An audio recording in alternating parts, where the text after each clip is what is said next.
is Taj of the Beat. And welcome, ladies and gentlemen, boys and girls, guys, gals, and non-binary pals to another episode of All the Above, the show that gives you an unstandardized take on education. I'm Jeffrey Garrett, one of your co-hosts, and I've been a middle and high school principal and a high school social studies teacher. And as always, I'm joined by Manuel Rustin, your favorite teacher's favorite teacher. I'm a high school history teacher working in the Los Angeles area, and this, of course, is All the Above, your home for news and analysis of all things education, because we know, like you know, that education just does not get the attention that it deserves. So we're here to have these conversations with you and explore how our schools can continue to provide our students with the greatest possible education to prepare them for a future in this troubling, crazy, nutso world. Yeah, I like that escalation there. Yeah. Troubling, yes. Crazy, yes. Nutso, yes. That's the official vocab term right there. I don't know what's more than nutso, but we're probably there too. Man, oh yeah, we're there and beyond. So consider, if you haven't already, subscribe, follow, rate us, review us. That all helps out quite a bit. So for today's episode, Jeff, what is on the agenda? Well, Manuel, as always, we got a good one. And I am super pleased to share that our senior middle school correspondent, the one and only Geneviève DeBose, is going to be joining us again today. And we're going to have this great conversation about a kind of a profound question that I think most educators grapple with at some point in their career. Yeah. Should I stay or should I go? To borrow a phrase from The Clash, I believe.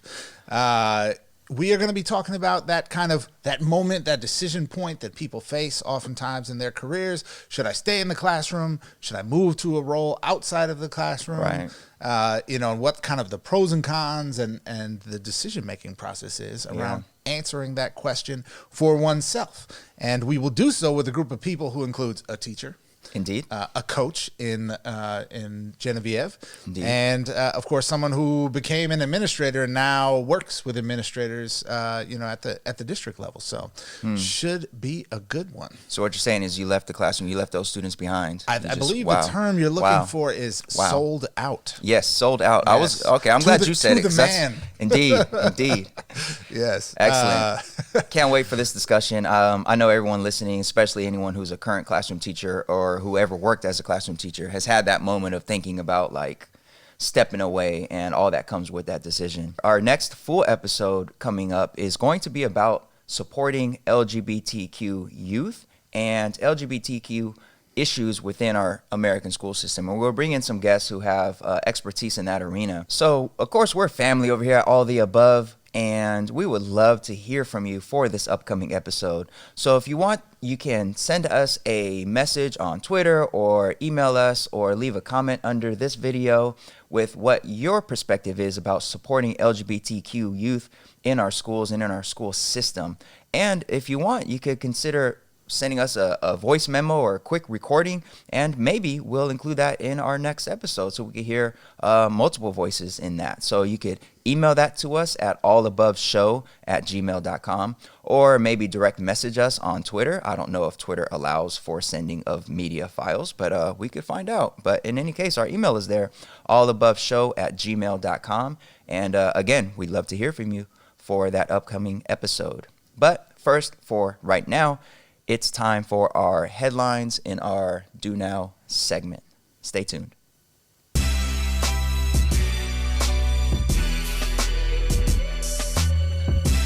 All right, folks, now it's time for the Do Now. Let's take a look at recent headlines in education. Jeff, how are we going to do the Do Now today? Well, Manuel, it's that middle of the school year time and end of semester time. So we have a report card. We're going to get some grades today. All right. See how we did. All right, let's see. Hopefully we do better than normal, because I feel like normally our Do Now grades are a lot of room for improvement. Yes, they could have used improvement. But, as educators, we're all about that growth. Oh, yeah, growth for sure. mindset, Manuel. So, all that. Change is possible. All right, let's see what our first grade is for today's Do Now. All right. We have a A-. Not bad at all. Yeah. Good start. We'll take it. Yeah, we'll take it. And this is in reference to changes to California's Ed Code with regards to suspending students. And a few episodes ago, we did a in-depth discussion about suspensions and the question that teachers grapple with to suspend or not suspend. And this has to do with changes in California's Ed Code with regards to suspending students in middle school for willful defiance. So California's new law means that it'll be unlawful for both public and charter schools to suspend students from kindergarten through 8th grade for unruly or disruptive behavior. Previously, the ban was in place just for kindergarten through 5th grade, so this new law extends it through 8th grade. Senator Nancy Skinner, who sponsored the law, said that she is working to decrease school suspensions and expulsions, quote, because our goal needs to be to keep kids in school to have them be successful. The law also aims to address racial disparity in school suspensions. Black students in California made up 5.6% of the total enrollment in 2017-18, but accounted for 15.6% of total suspensions for willful defiance. So, Jeff, what do you think? This policy change has garnered a bit of attention online and out here on these internets. People have strong feelings about this. What do you think? Yeah, so on the whole, Manuel, I feel great about it. I think it's the right direction for policy to be moving. The racial disparities that you talked about, the sort of connections between school discipline and suspension and larger societal issues like mass incarceration, are certainly problematic enough for us to be deeply concerned about, right? So on that level, I feel good about it. I'm glad to see the state moving in this direction. I think where the minus comes in the A minus is the sort of so what, now what aspect of the conversation, right? Yeah. Because some of those suspensions were things that were really just manifestations of poor practice from educators or manifestations of bias and racism being, exercised on largely black youth, right? And so I'm happy to see the system moving to check that. And some of these things are actually like unruly, like unacceptable behaviors in schools that now schools can feel like they're having some tools, some resources taken from them to be able to address those things, right? And I'm not saying that the best resource and tool to use is suspension necessarily, but when people have been operating in that way and then the tool they use is taken away from them and they're not given more resources or other resources, it can feel like you're being undermined and not supported, right? And so I worry in a state where everybody loves to talk about things like restorative justice, but where funding and resources to actually implement restorative practices really well is still quite sparse. In virtually every district, I think there's an unresolved need there, and I worry a little bit that when things pop up, this is going to give ammunition to the people that are like, well, those kids are just bad, and these schools are out of control, right? So I worry a little bit about it on that level, but I'm happy that this law exists. I'm happy that it applies to charters and district schools. I think that's great, and so I'm good. A minus. Yeah. Nice job, California. Yeah, for sure. I agree with all those points. And I guess I should note that the original legislation was going to ban suspensions for willful defiance all the way through 12th grade, but got tapered back to middle school as part of ongoing negotiations to get this through. And 1 year, it might eventually extend through high school. And my concern is the way it's being framed by a lot of folks online and in local news outlets, because it really seems to be framed as a tool is being taken away from teachers. So teachers are being made to deal with unruly kids and people who aren't working in schools, and some who are, have this vision of this law basically enabling crazy behavior and making it to where teachers basically are always to blame and have no help and no support. And it's not that at all. So my concern is especially folks outside of California who see this and discuss this legislation. My concern is them thinking like, oh, those California schools are going to be crazy and kids bouncing off the walls and all this craziness. But like, as you noted, it's going to take some work to support teachers and support schools to come up with alternative methods for addressing student behavior. It's going to take some work. It's going to be a bit messy. And I haven't taught middle school. I've taught 9th grade through 12th grade for my whole 16-year career. But myself, just thinking about myself as a classroom teacher, I've very rarely had to suspend a student because I know there are alternative methods for dealing with unruly behavior. And I have not had what some would consider to be like the quote unquote good kids. I haven't taught the honors classes and AP classes in schools where, you know, everything was just working smoothly. I've taught some of the most marginalized populations out there. So I know it can be done. I know it can be done. So I'm hopeful that this will hopefully encourage more schools and teachers to look at those alternatives. Yeah. Agreed. All right. Next up, Manuel. Yep. Here we go. Another A, I'm sure, because I'm feeling good today. Well, it could have been an A. But in order to get an A, you actually got to come to class. So this grade, Manuel, unfortunately, is a W. And for those of you who might be like, what's a W grade? Yeah, that's what I'm, what? You know, sometimes in college, in particular, students might sign up for a class with the best intentions, stick around for a few weeks, and, you know, you get that little window, like a week or two, where you can drop a class and it disappears from your transcript. Yeah.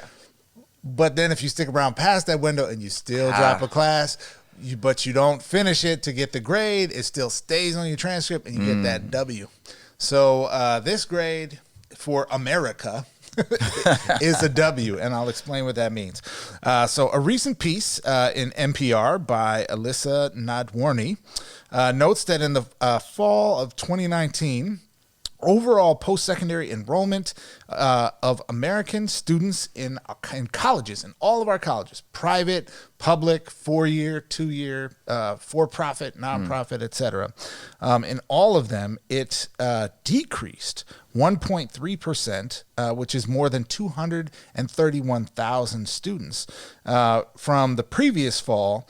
And now there are, over the last decade, a record low mere 17.9 million students enrolled in college. This data, of course, is coming from the fall 2019 enrollment estimates report by the National Student Clearinghouse Research Center. So this is really fascinating because for the first time in the decade, we have seen total enrollment in college fall below 18 million. And we have seen this steady downward trend in the last decade.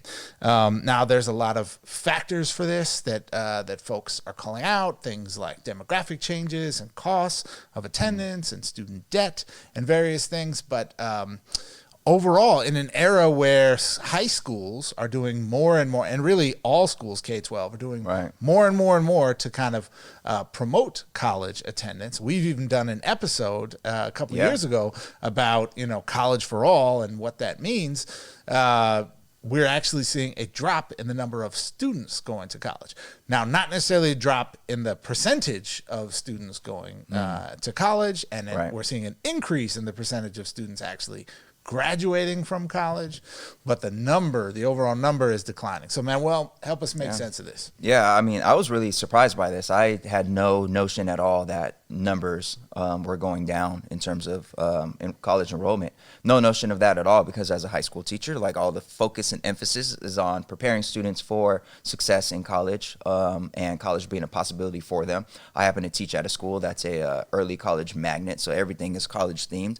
So in my head, in my working experience, it's all about college. And then to get this update that actually numbers have gone down was really surprising to me. One particular explanation for it that stood out to me was this idea of the economy being strong, so more people opting to work and disenroll from college or take a break from college and work instead, which I think is a excellent sign that our president is clearly doing great things. I like how you said our president. It's a little presumptuous of you, but go ahead. Yes, because clearly he's all about education, and Betsy DeVos is all about educating our youth. So, but the economy being so strong, maybe education just isn't even needed. So, No, in all seriousness, for the strong economy to be an explanation for lower numbers of students in school, I'm not an economist, and I don't understand the particulars behind that. Part of it makes sense to me, like if I can go ahead and work.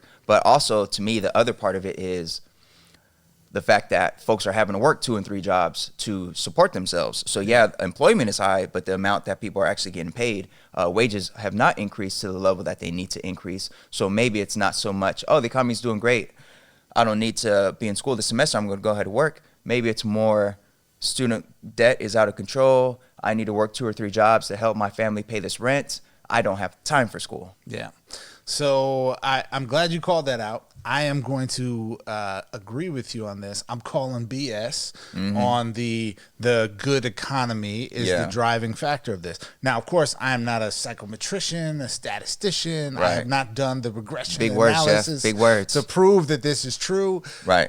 I'm just going to say it doesn't pass the smell test to me. Yeah. Okay. Because the people who are doing well in this economy, and we're already going to college at high rates, are still going to college at high rates. Right. Right. The growth, the flexible part of the who goes or doesn't go to college in our society is primarily poor people, people of color, people in rural America, and the intersections of of those 3 groups. Right.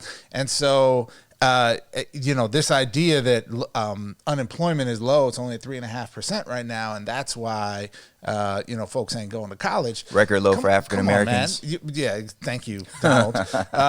You know exactly what the truth of that is. Yeah. The stock market is doing great for Jeff Bezos and Bill Gates and Hollywood producers. The folks working at Walmart, pulling a 6-hour shift at Walmart and then a 6-hour shift at Wendy's down the street, and then hoping to see their kids for a little bit today. The economy is not doing well. Right. And I think there is a much higher likelihood that what's driving some of these numbers is actually just the cost of college and the massive debt load, right? Yeah. And that what we're seeing is the intersection of a generation coming of age where there are fewer 18-year-olds and fewer high school graduates than previous years, with a cost equation that does not make sense for people, right? And when you match that with how many folks with bachelor's degrees are working at Starbucks in this lovely economy that we have right now? How many folks with bachelor's degrees are waiting tables right now, right? And that's not to demean being a barista or being a server at a restaurant, but that's just to say that people are making some rational decisions about, like, is this worth it? Right. And I'm not saying, so don't go to college, kids. Let's be clear that go to college. But I think it's this data is like the canary in the mine shaft telling us we're having a huge problem where the thing we're telling people they need is becoming more and more unattainable rather than more and more attainable, at least from a financial perspective. That's big facts.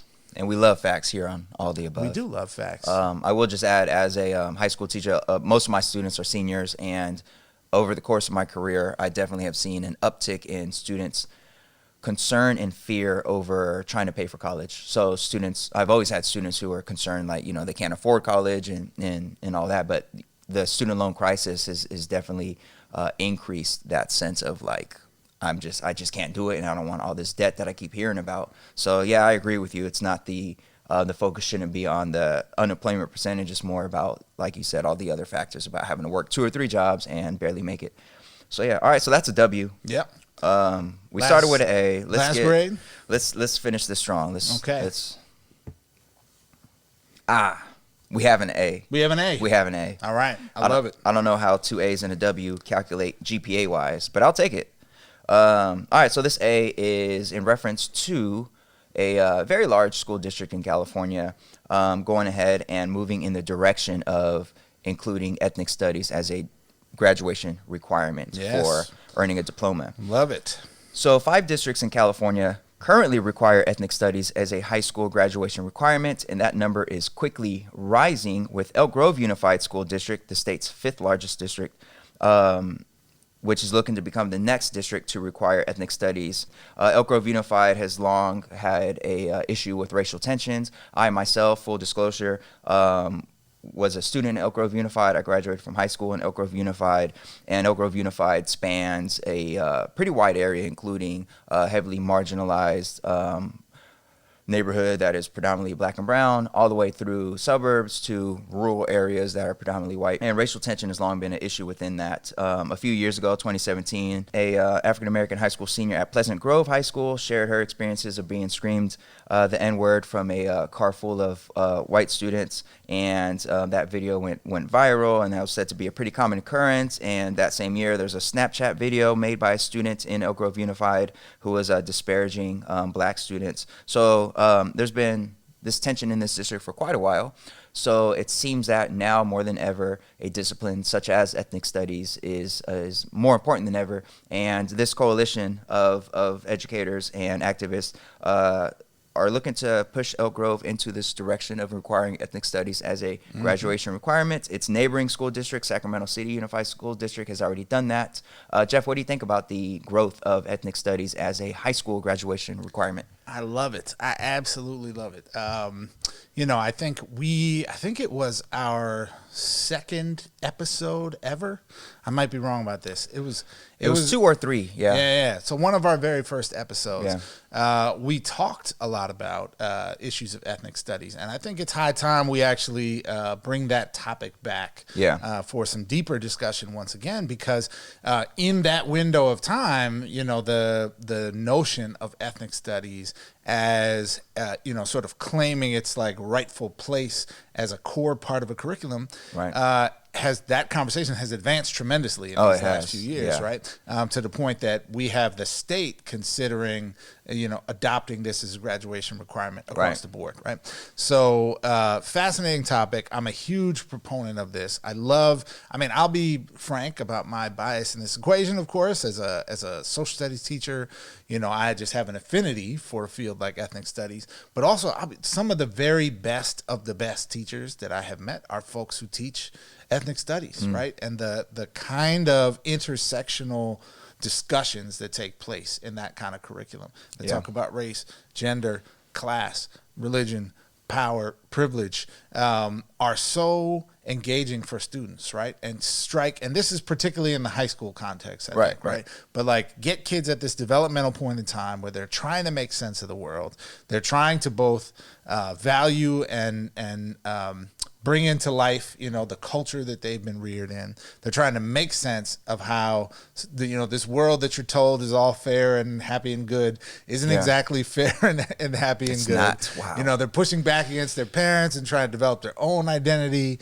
And it's a kind of class that is not only academically really rigorous, but is also deeply personally engaging to students, because it speaks to them and it speaks to their experience and why the world around them looks the way it does, right? And so in a context where we also have this national crisis of raising a whole bunch of nutty Charlottesville white supremacists in our public schools, it is also, I think, incumbent upon us as educators to provide education that doesn't perpetuate the raising of folks who act and think like that.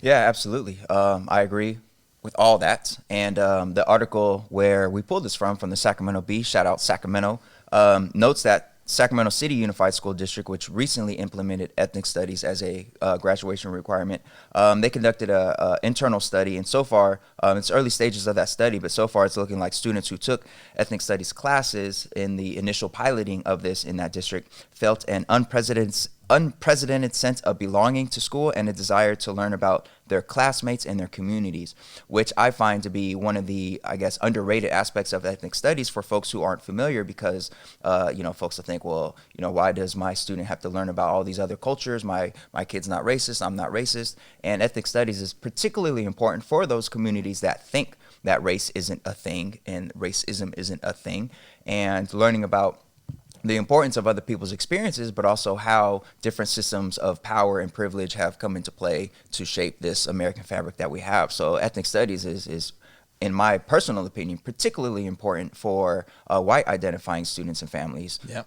So I'm super happy about Elk Grove going that direction. California is moving that direction, but there's been some hiccups and delays because this is not easy work. And as the Department of Ed has tried to get ethnic studies curriculum going, and as legislators have tried to get an ethnic studies bill going, there's been some hiccups because there's plenty of folks out there who think ethnic studies is more divisive than it is unifying. Communists. A bunch of commies that are trying to rip apart our American melting pot and all that. So yeah, a lot of folks out there who think that. So it's not going to be easy, but moving in the right direction. Shout out to everybody doing that good work. Everybody at Ethnic Studies Now.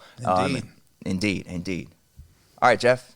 2 A's and a W. I'll take it. We'll take it. Not bad. I think GPA wise, that's like a 3.8. I don't know how W's are calculated. So grad school here, they're not calculated, not in the GPA. It's just nothing. Man. It's just to let people know that you were whack and you pulled out before you should have. But we're not going to penalize you on the GPA. All right. So, grad school, here we come. Indeed. Yeah. All right, folks. Next up is a seminar. We're going to bring on our senior middle school correspondent to talk about this question of whether or not one should stay in the classroom or if it's time to leave. Stay tuned.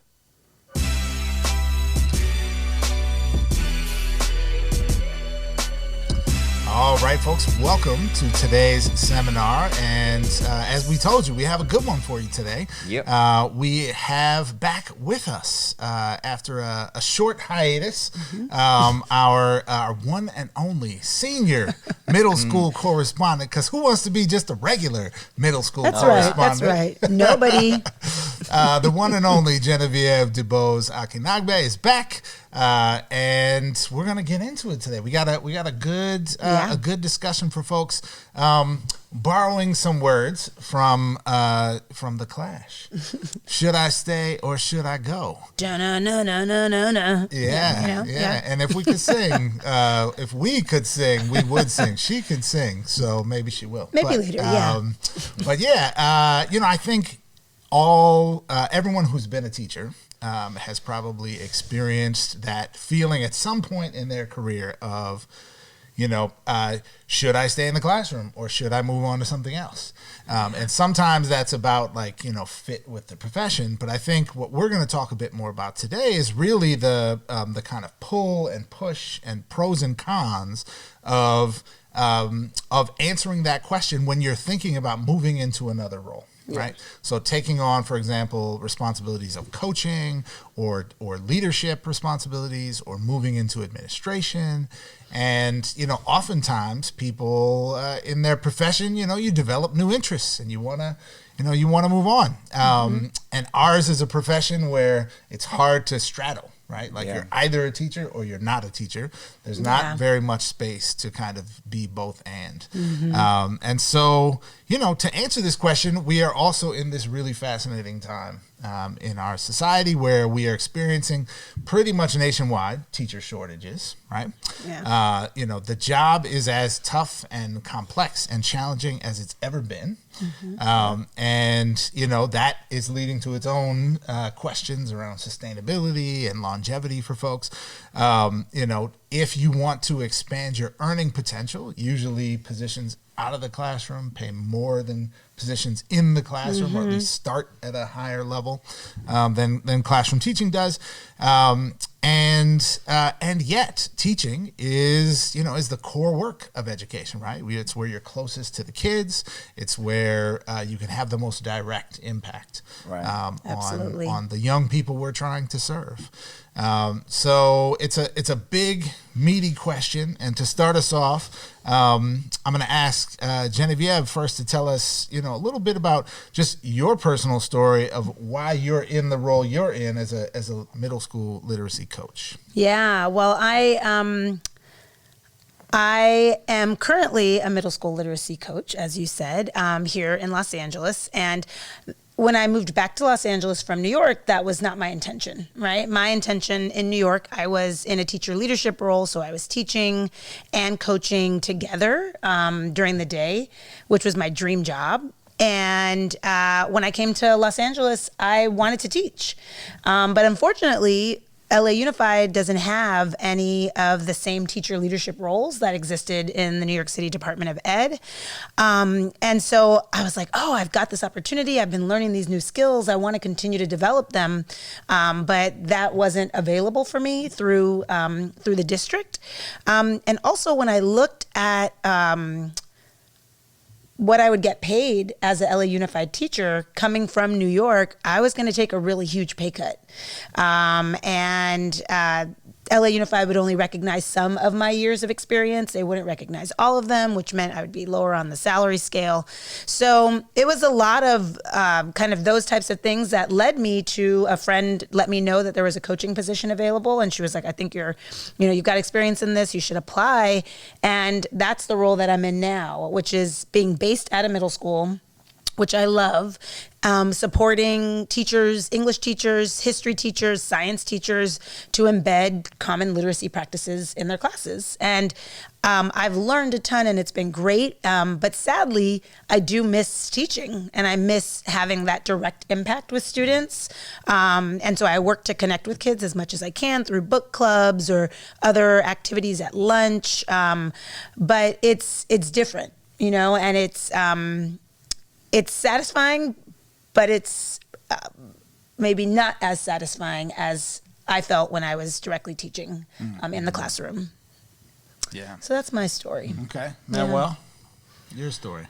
Yeah, well, I just want the record to show that of the three of us up here, I'm the only one that kept it real and stayed in the classroom and continues to work in the classroom. Ain't that right, True? This is the sellout. Ain't that right, bell curve. This is Right. the purity end. Indeed, that's and then me. it peaks with selling out here in the middle, and then it goes back Sort to of. being less sold out Yeah, over here. yeah. Yeah, pretty much. I mean, So- pretty much.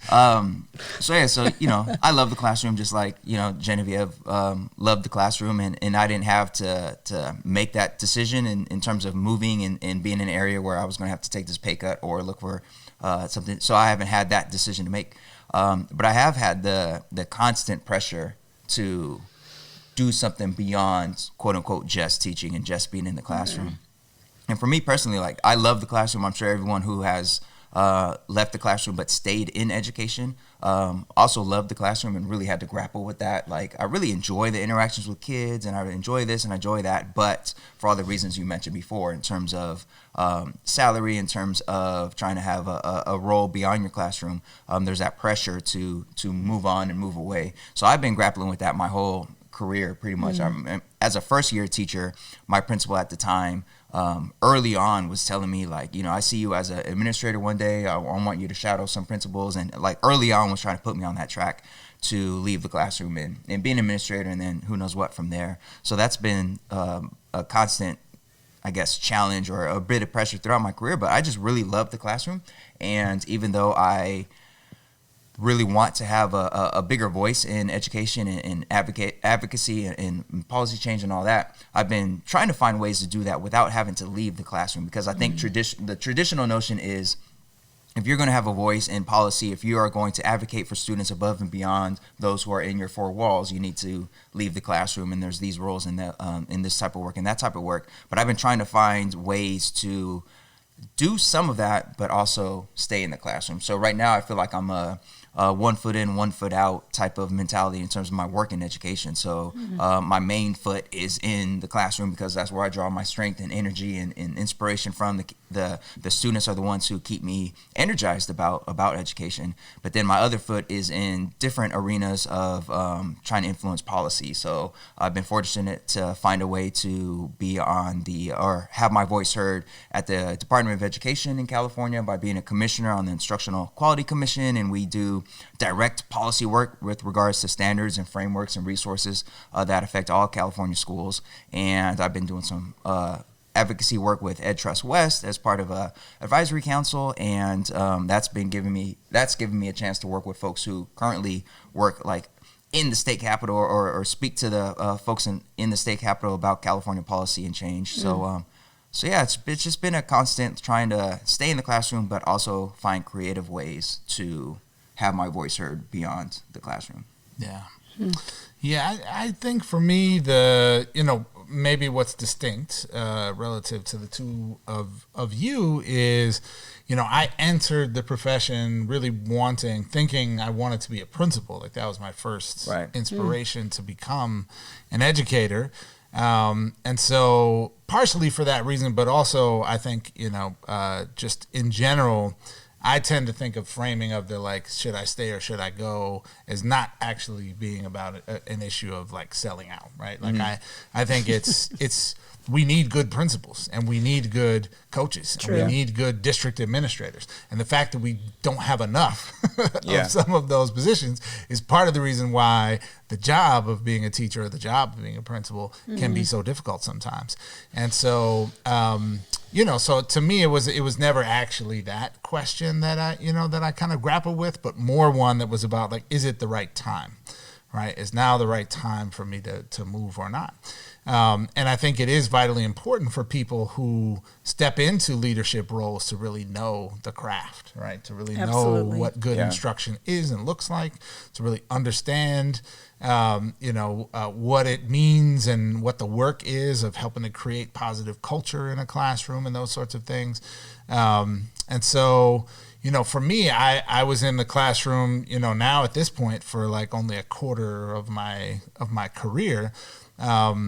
But there is something special and unique about the classroom that's different. And in some ways that is the most inspiring and, captivating aspect of the work. In other ways, it's the most exhausting aspect of the work. Right. Absolutely. So, Manuel just came back from winter break here and, went to bed at 7:00 last night or something after the first week back because it's exhausted. Hard, right? The ninth graders after winter break give you a run for your money. Yeah.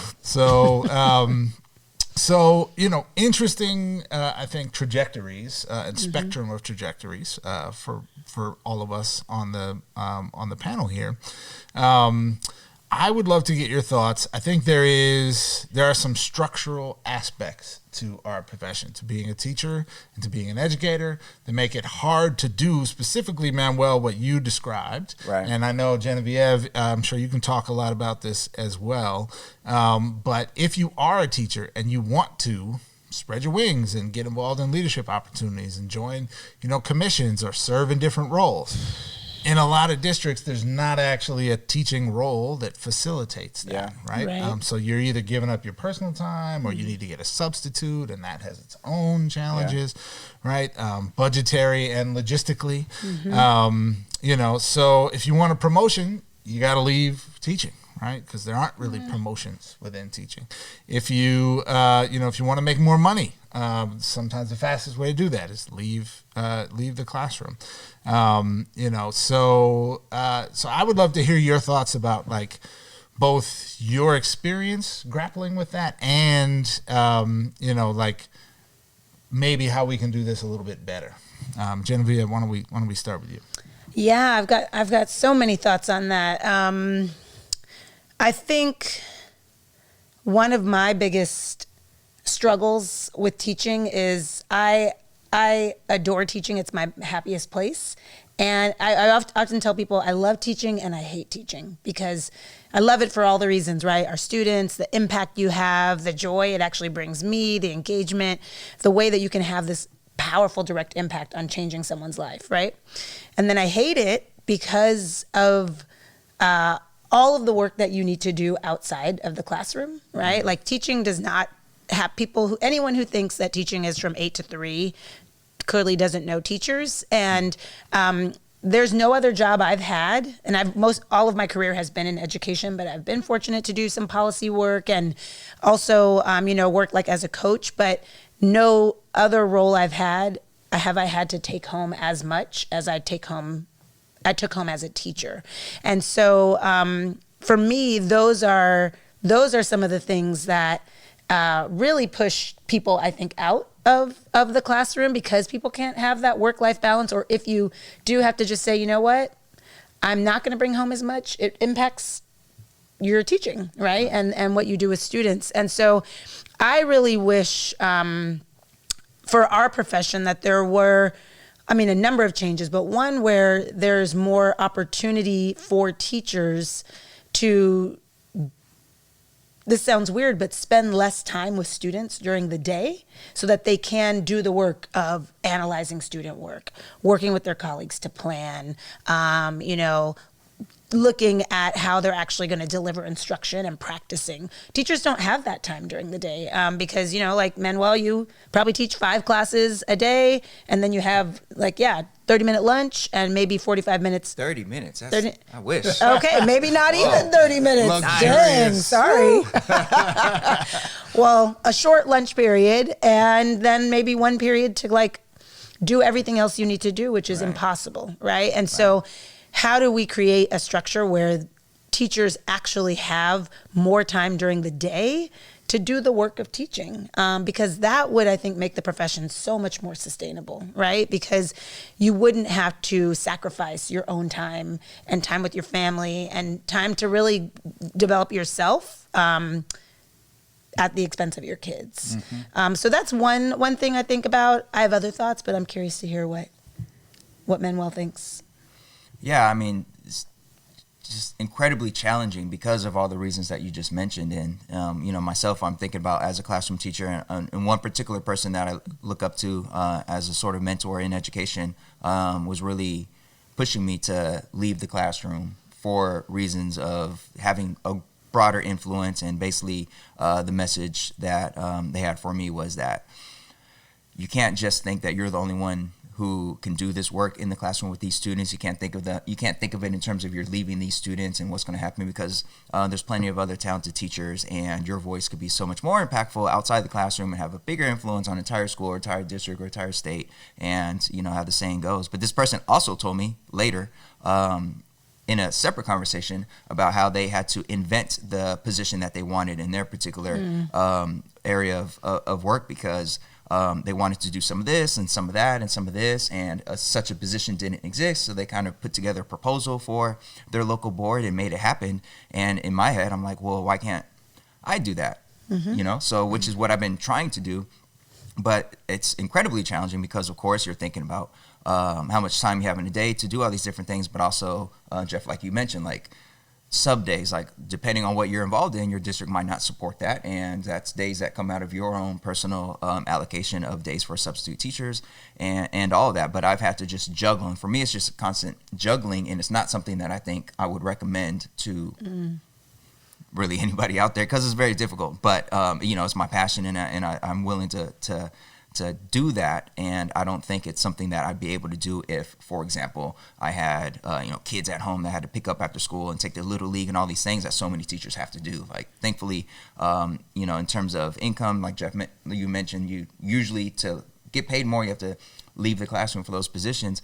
And I'm just thankful that our financial situation between my wife and I allows me to not necessarily have to try to increase my income right now. So, and these are all things that I don't expect would apply to most teachers out there. So that's why I kind of just look at what I do as this can't be the solution system wide. This can't be what we look at as the way to have classroom teachers have influence. Yeah, it's a structural problem. And you said a second ago, Geneviève, with hesitation, I could hear it in your voice. It sounds bad, but less time with the kids. I'm going to give you permission to say that. And I'm going to take it one step further and say the absolute definite thing that we need to do in our profession is have teachers spend less time with kids. Yeah. And we will get better results with teachers spending less time with kids. Yeah. And pardon me, for folks who maybe, for whom that might not quite seem intuitive, or who might be caught in the emotions of you hate kids, that's not what's being said. What we're talking about is, as in any job, right? The work it takes to get ready to perform the job is just as important as the performance of the job, right?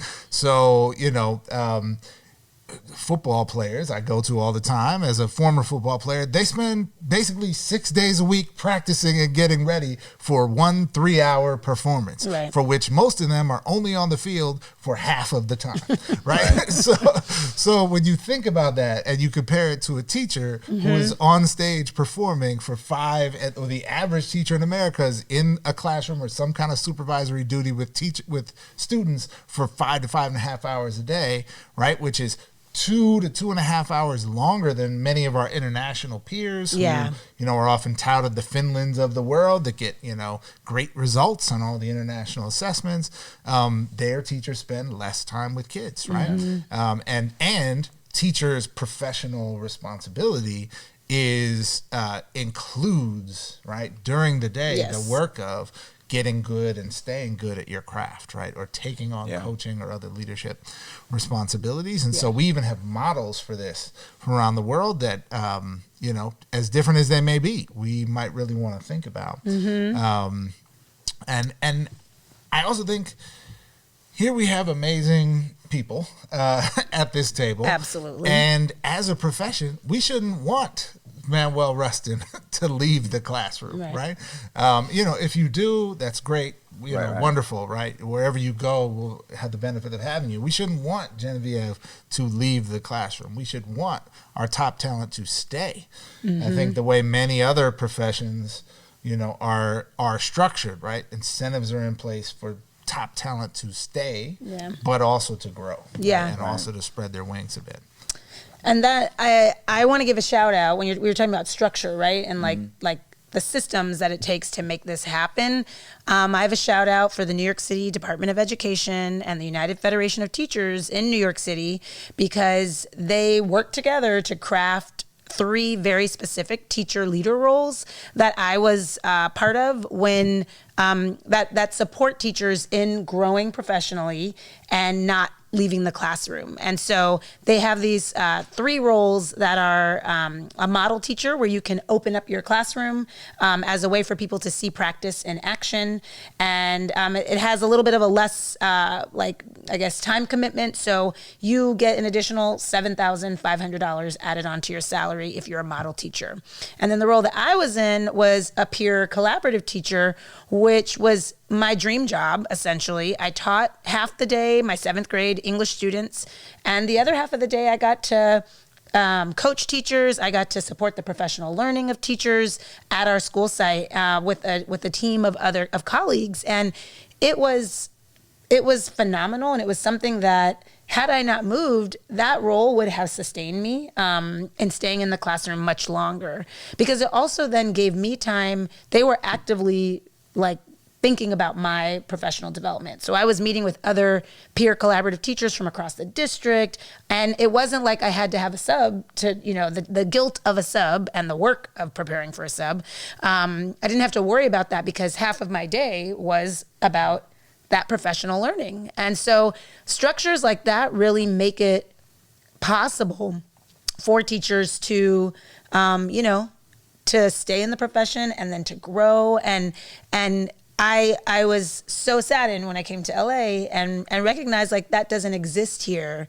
And kind of what you were saying, Manuel, it made me think about, okay, so what are the ways that I could maybe create that for myself if I was still in the classroom, and I think a lot of us go that route, but it shouldn't be that shouldn't be the case, right? We shouldn't have to try to think creatively around a really bureaucratic system. Right. That should be built into the system. Yeah, and that's an excellent model. I didn't realize that they did that in New York. I mean, to me, that sounds wonderful. That sounds phenomenal. It makes me think about how many teachers in California perhaps would have stayed in the classroom had such an opportunity been available. How much talent we might have lost.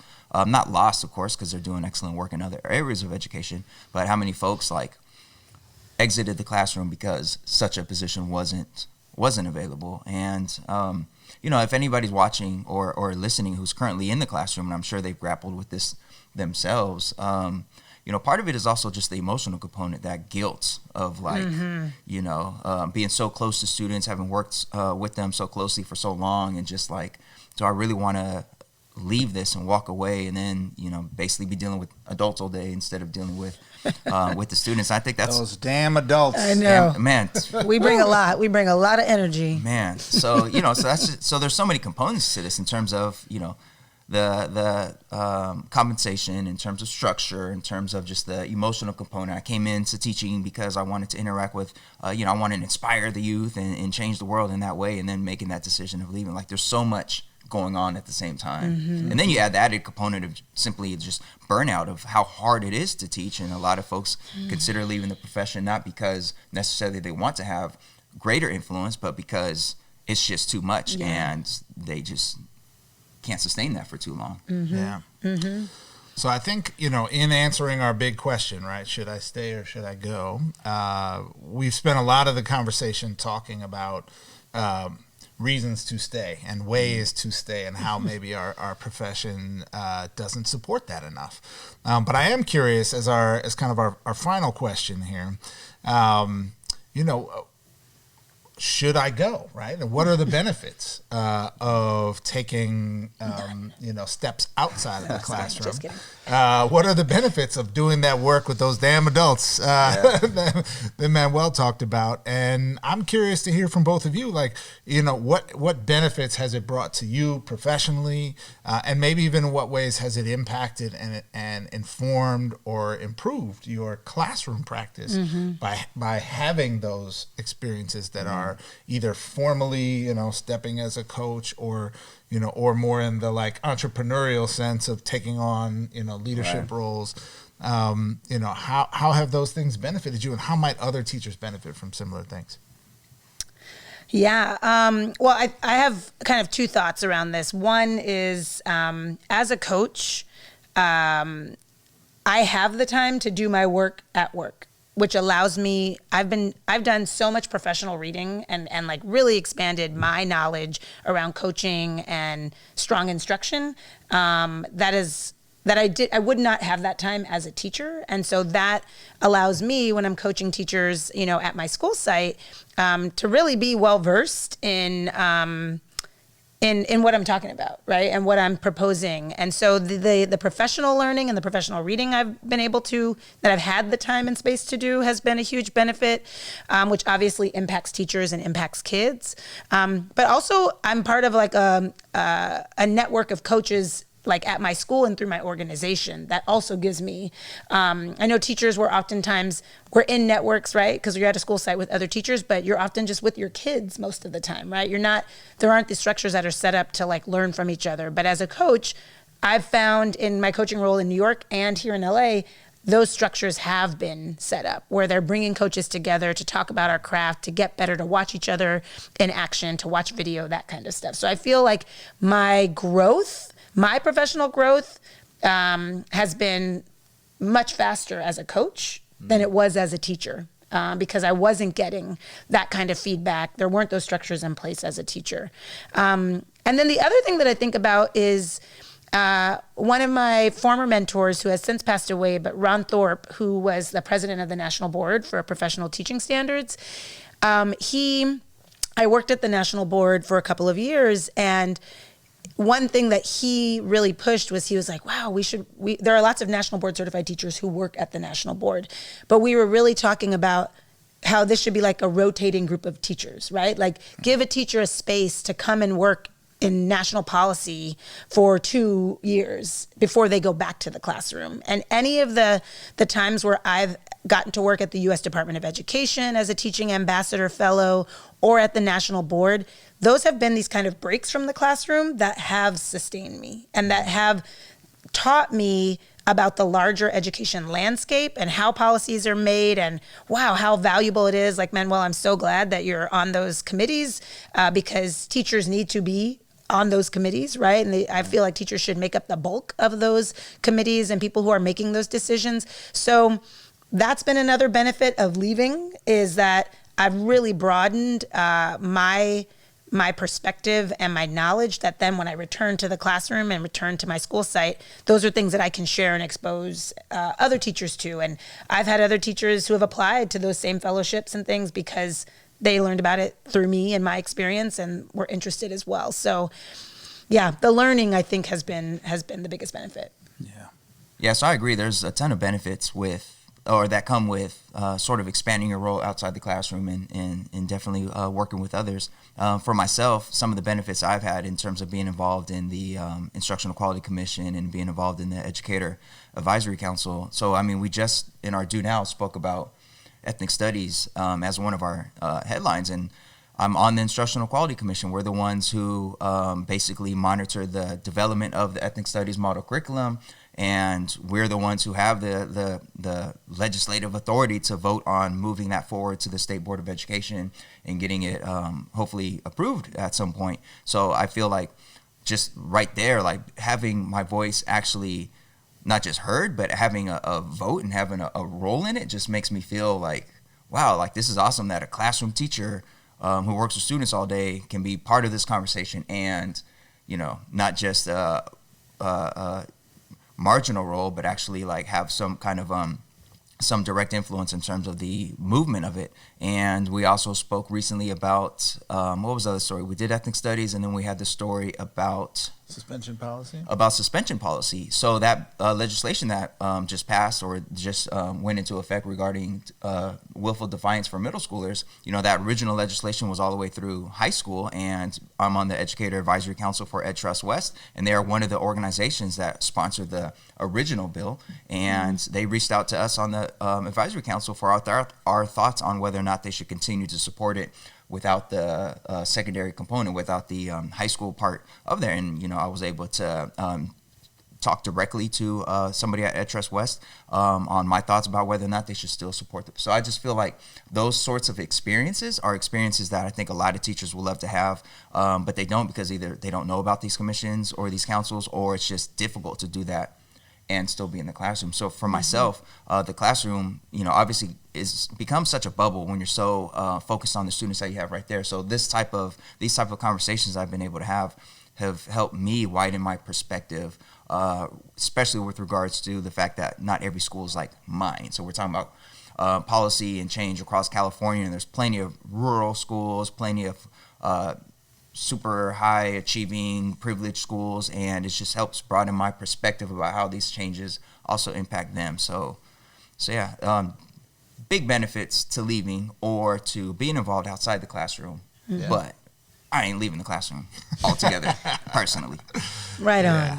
Yeah. I mean, I would definitely echo what the two of you said. I think, you know, I said this yesterday, I think when we were talking, that probably the window of my career where I learned the most, like pound for pound, was when I worked as a coach across a network of schools. And, you know, just the privileged place you're in to be able to have your job be to get really good at stuff yourself and help other people get good at stuff, you know, it just accelerates your learning in a way that that even like stepping back and then becoming an administrator is kind of like being a teacher. You're so busy doing all the work that you don't have as much time to actually focus on getting better. And you know, I think it's a shame that our profession doesn't have structures like that built in, so that you don't just have to be the exceptional teacher on the state commission, right? Or you don't have to just be the person who's lucky enough to get the fellowship to you know, work with the U.S. Department of Ed, right? Or that everyone should have opportunities to access these kinds of experiences. And I think it starts with providing more time for teachers to actually do the work, the hard, rigorous work it takes to get good at teaching. So, fascinating conversation. Yeah. Really glad we got to dig into this today. We definitely hope you enjoyed it. And, you know, if you did, what we want you to do is like this post, share it with someone you know, talk to your friends, colleagues, family members, tell them about the show. You heard about this great new show, All the Above. We're on YouTube, we're on Facebook, we're on Twitter. And, of course, all of our content is on our website at AOTAshow.com. If you're a commuter and you want to listen, we've got the podcast on just about everywhere you can find a podcast. So SoundCloud, Spotify, Apple Podcast. So check us out. We appreciate your support very much. And again, Geneviève, senior middle school correspondent, thank you once again for joining us. Thank you all for having me. And, thank you. lending your expertise to today's conversation. Happy to be here. Thank you. Yeah, we appreciate it, and look forward to having you back again soon. Thank you. Yeah. All right. Next up, folks, is our class dismissed.